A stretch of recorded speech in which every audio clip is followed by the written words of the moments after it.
Degree అందరూ ఇస్తారు. Career కి క్లారిటీ ఇచ్చేది మాత్రం కాన్ఫిడో. బెస్ట్ యూనివర్సిటీ సీట్ తో పాటు సెటిల్ అయ్యే స్కిల్ కూడా గ్యారంటీ.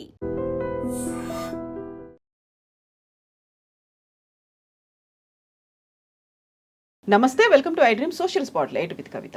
జూన్ 2, 2026కి తెలంగాణ రాష్ట్రం ఏర్పడి 12 ఏళ్లు పూర్తవుతోంది. ఈ పుష్కర కాలంలో తెలంగాణ సాధించినటువంటి అభివృద్ధి ఎంత, ఎందుకోసం పోరాటం జరిగిందో ఆ లక్ష్యంగా, ఆ దిశగా తెలంగాణ రాష్ట్రం ముందుకెళ్తోందా, నెక్స్ట్ దేని మీద ఫోకస్ పెట్టాల్సినటువంటి అవసరం ఉంది.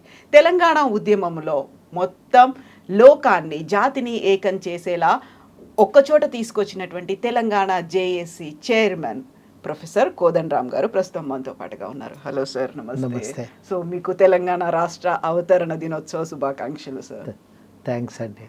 సార్, ఒక్కసారి మనం కొంచెం వెనక్కి వెళ్తే, అన్నేళ్ల ఉద్యమంలో అన్ని వర్గాలని ఏకరూపంగా తీసుకొచ్చి ఒకే వాయిస్గా వినిపించి జరిగినటువంటి పోరాటంలో ఇంతమంది ఒకే చోట ఆట, మాట, పాట అన్నీ కలిసి తీసుకురావడం అనేది లీడ్ చేశారు. ఒక చైర్మన్గా ఉన్నారు. ఎలా అనిపిస్తుంది సార్ ఈ ప్లేస్లో ఇక్కడికి వచ్చి 12 ఏళ్ళు అయింది మన రాష్ట్రంలో మనం ఉన్నాము అనుకున్నప్పుడు వెనక్కి వెళ్తే?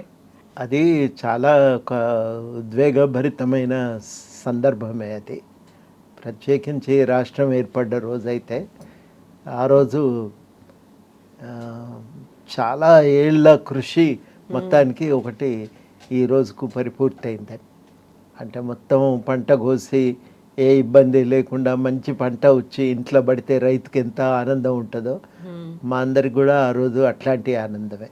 అనూహ్యంగా మొత్తం ఎంట్రన్స్ రాస్తే టాపర్ అయిపోయినట్టుగా ఆ పిల్లలకి ఎట్లా సంతోషం ఉంటుందో ఇవన్నీ కూడా వర్ణించటానికి వీల్లేనటువంటివి. తెలంగాణ సమాజంలో మా జీవితకాలంలో చేసిన అనేక పోరాటాలు ఎప్పుడు కూడా పోరాటంగానే మిగిలిపోయినాయి, కానీ ఫలితం అయితే ఇవ్వలేవు. అనేక పోరాటాలు మేము విశాఖ ఉక్కు, ఆంధ్రుల హక్కు కాడి నుంచి మొదలుపెట్టి చూస్తే స్టూడెంట్ స్థాయిలో జరిగిన ఉద్యమాలకి తెలంగాణ జై తెలంగాణ పోరాటం అప్పుడు 69లో అది క్రియాశీలకంగా లేం కానీ చూసిన వాళ్ళం, ఫెల్లో ట్రావెలర్స్.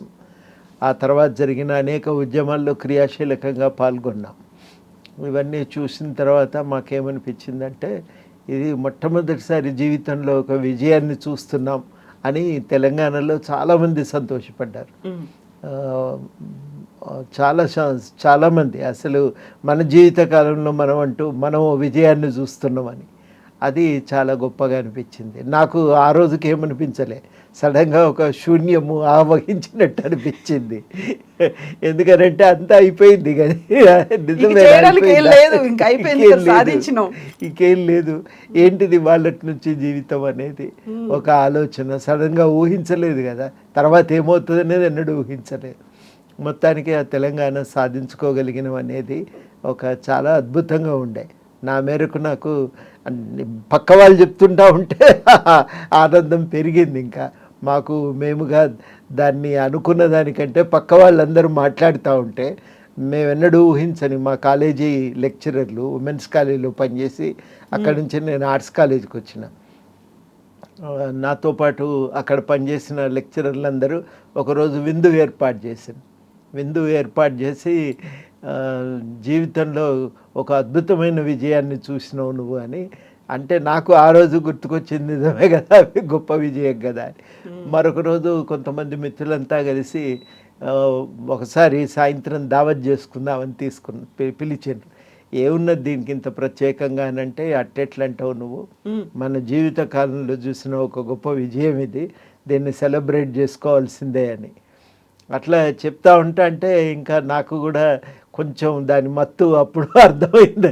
అప్పటిదాకా అది అయిపోయింది నాకు. వాస్తవానికి ఇది అయిపోయింది పని, నెక్స్ట్ ఏందనే ఆలోచనే నా మనసులో తిరుగుతుంది. సడన్గా నేను అన్నట్టుగా ఒక శూన్యంలోకి ప్రవేశించినట్టుగా అనిపించింది. కానీ పక్కన ఉన్న సమాజం అంతా కూడా దాన్ని చాలా అద్భుతమైన విజయంగా చూస్తుంటే, కీర్తిస్తుంటే, అవును మనం భాగస్వాములం కదా, మనం కూడా ఈ సంతోషాన్ని అనుభవించాల్సిందే అని అప్పుడు మొట్టమొదటిసారి దాని గురించి చాలా అసలు అంటే ఇంత కష్టపడ్డాము, ఇన్ని రోజులు తిరిగినందుకు ఒక ఫలితం అయితే వచ్చింది, నిజమే కదా ఇది అని అప్పుడు అనిపించింది. యూజువల్గానే మనకి తెలంగాణ రాష్ట్ర ఉద్యమాన్ని ఒకప్పుడు స్వాతంత్ర ఉద్యమంతో పోల్చేవాళ్ళు. అంటే స్వాతంత్ర ఉద్యమం జరిగినప్పుడు ఆ పోరాటంలో మేము లేము, కాకపోతే తెలంగాణ ప్రత్యేక రాష్ట్ర ఉద్యమం కోసం జరిగినటువంటి పోరాటంలో మేము ఉన్నాము. ఆ ఆనందం, ఉత్సాహం, ఊపు ప్రతి ఒక్కరిలో కనిపించేది. మేము సాధించాము అనేది సబ్బండ వర్గాల్లో ఆ ఆనందం అయితే కనిపించింది. వాస్తవం. సో ఆ ఆనంద క్షణాల్లో వాటిని మీరు అనుకున్నట్టుగా అలా కూర్చొని ఒకసారి ఎస్ మనం సాధించాము అనుకున్నప్పుడు జరిగిన పోరాటంలో బోల్డని అవమానాలు ఉన్నాయి, ఆరోపణలు ఉన్నాయి, ఉద్రిక్త పరిస్థితులు ఉన్నాయి, ఎంత శాంతియుతంగా చేశామనుకున్నప్పటికీ ఆత్మ బలిదానాలు ఉన్నాయి. మామూలు పోరాటం చేయలేదు, ఎప్పుడు ఎక్కడ ఏం జరుగుతుందో అనేటువంటి ఆ పరిస్థితుల్లో అంత దూరం అలా లీడ్ చేసి తీసుకురావడానికి ప్రధానమైనటువంటి కారణం అక్కడ ఉన్నటువంటి అందరూ ప్రజలు ఏకమవడం, అన్ని పార్టీలు కూడా ఏకమవడం. ఈ రెండు డిఫరెంట్ టాస్కులు సార్. నిజంగా వాటిని ఎలా హ్యాండిల్ చేసుకొని ముందుకెళ్ళిండ్రు మీరందరూ? వాస్తవానికి మొట్టమొదట జేఏసీ ఏర్పడ్డప్పుడు, దాని బాధ్యతలు అప్పగించినప్పుడు సడన్గా తెలంగాణ సమాజంలో అంతకుముందు ఎన్నడూ చూడని ఒక గుర్తింపు నేను మొట్టమొదటిసారి ప్రజలు దొరికింది నాకు. ఎక్కడ పోయినా కానీ ఈయన జేఏసీ చైర్మన్ చెప్తుంటే నేను తెల్లవారి జేఏసీ చైర్మన్ అయినాక నడిచిపోతున్నా. నువ్వు నడిచిపోతున్నావు అని, ఎందుకు నడవద్దంటే జేఏసీ చైర్మన్ కదా నువ్వు. అట్లా అట్లా ప్రారంభమైంది. కానీ అప్పటికి అది ఏం లేదు, వాస్తవానికి కింద చూస్తే ఏం లేదు, ఉట్టి డొల్లతనమే. దానికి ఒక నిర్మాణ రూపం ఇవ్వాలి, ప్రజలను ఐక్యం చేయాలి, విశ్వాసం కలిగించాలి, చాలా పని ఉంది అని అర్థమైనాక కొంచెం సేపు నిస్సత్వనే నాకు కలిగింది, చేయగలమా ఇవన్నీ అని అనుకోని ఇంకా అట్లా లాభం లేదని ఇంకా ఒక్కొక్కరి దగ్గరికి వెళ్ళి మాట్లాడటం మొదలుపెట్టి అన్ని పార్టీలను ఒప్పించి వాళ్ళ అవసరాలు ఏంటియో తెలుసుకుని దానికి తగ్గట్టుగా ముందైతే మన నిర్మాణానికి పూనుకోవాలని అనుకున్నాను. ఆ పని విజయవంతంగా పూర్తయినాక అప్పుడు మరి ఇక దీంట్లో బయట ఉన్న ప్రజా సంఘాలను కలపాలి కదా, ఎవరిని తీసుకోవాలని దాదాపు ఒక 3-4 రోజులు అనేక సంఘాలతో చర్చ జరిగింది. చర్చ జరిగిన తర్వాత అందులో హాజరైన కొంతమంది చాలా స్పష్టంగా చెప్పినారు, మన దగ్గర రకరకాల సంఘాలు ఉంటాయి సార్, కొన్ని విజిటింగ్ కార్డ్ సంఘాలే, వాటిని పక్కన పెట్టండి. కొన్ని సంఘాలు ఏదో ఒక ప్రాంతానికి పరిమితమై పనిచేస్తాయి, కొన్ని మాత్రమే తెలంగాణ వ్యాప్తంగా నిర్మాణం కలిగి పనిచేస్తున్న సంఘాలు ఉంటాయి. అట్లాంటి వాటిని రాష్ట్ర స్థాయిలో తీసుకొని మిగతావి జిల్లా స్థాయిలో భాగం చేయండి అని అట్లా అన్న తర్వాత నిజంగానే చాలా వేగంగా పరిష్కారం దొరికినట్టు అనిపించింది. వెంటనే అట్లా ఏమున్నాయని లెక్క తీస్తే ఒక 25-30 దొరికినాయి. వాళ్ళందరినీ పిలిచిన తర్వాత ఇంకా ఆఖరి నిమిషంలో ఇక అలకలు ఉంటాయి కదా, వాళ్ళందరినీ పిలిచి మళ్ళీ పరిష్కరించుకొని బయలుదేరుతుంటే ఒక్కోసారి కేసీఆర్ గారు అనేది అయిపోయిందని అందరూ అలకలు తీరినాయి, అందరు బుజ్జగింపు అయిపోయింది. అంటే ఇది ఏం చేస్తాం సార్, తినబెడితే కదా అనుకుంటూ నేను ఆ మీటింగ్ జరిపినాం. ఆ మీటింగ్లో కార్యక్రమం నిర్ణయించుకున్నాక అప్పుడు మాకు అర్థమైన అప్పటికి ఇంకా దానికి ఆఫీస్ కూడా లేదు. అందరు పూనుకొని మనం ఎన్ని పార్టీలు ఉన్నాక ఎమ్మెల్యేలు ఉన్నాక ఆఫీస్ దొరకకపోయింది అని అంటే అప్పుడు టీడీపీ వాళ్ళతోని కేసీఆర్ గారే అన్నారు, మీరు మీ చేతిలోనే ఉన్నాయి కదా క్వార్టర్స్ ఎలకేషన్, ఒక క్వార్టర్ ఇవ్వండి దీనికి అంటే అప్పుడు ఒక క్వార్టర్ ఇవ్వటం, అక్కడ మేము ఆఫీస్ పెట్టుకోవటం అవన్నీ జరిగినాయి. అట్లా ఒక రూపం వచ్చింది దానికి.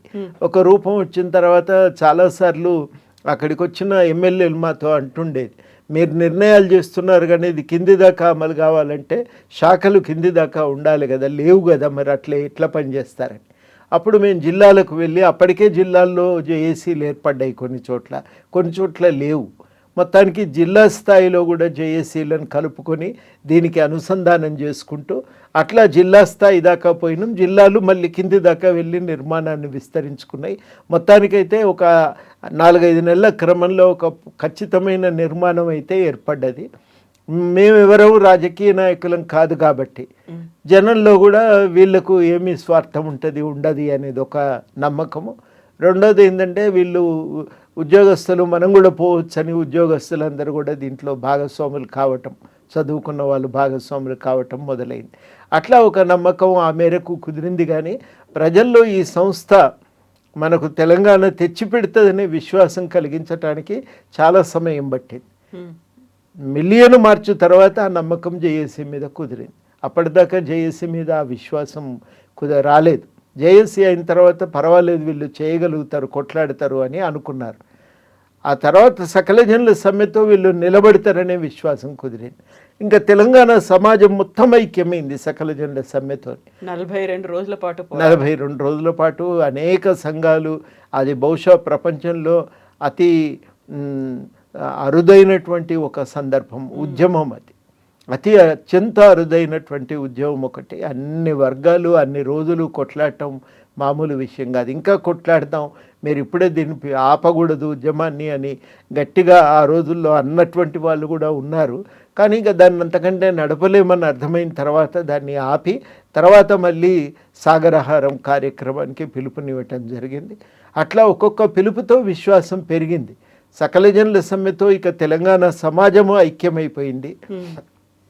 ఐక్యమైన తర్వాత ఇంకా సాగరహారం కార్యక్రమంతో ఢిల్లీ వాళ్లకు ఇది ఆగేది కాదు, ఈ ఉద్యమం, ఇంతమంది పిల్లలు ఆత్మహత్యలు చేసుకున్నారు, ఇక ఇంత ఉద్యమం బలంగా 50 మంది తెలంగాణ ప్రజల భాగస్వామ్యంతో నడుస్తున్నది, ఇక ఇద్దామని కేంద్ర ప్రభుత్వం అప్పుడు తెలంగాణ కోసం నిర్ణయం చేసింది. అట్లా తెలంగాణ ఏర్పాటు కోసం ఒక ప్రయాణం అనేది ప్రతిరోజు ఒక కార్యక్రమం ఉండాలి. అన్నిసార్లు ప్రజలందరూ భాగస్వాములు కావాలంటే సాధ్యం కాకపోవచ్చు. కానీ ప్రజలను మనం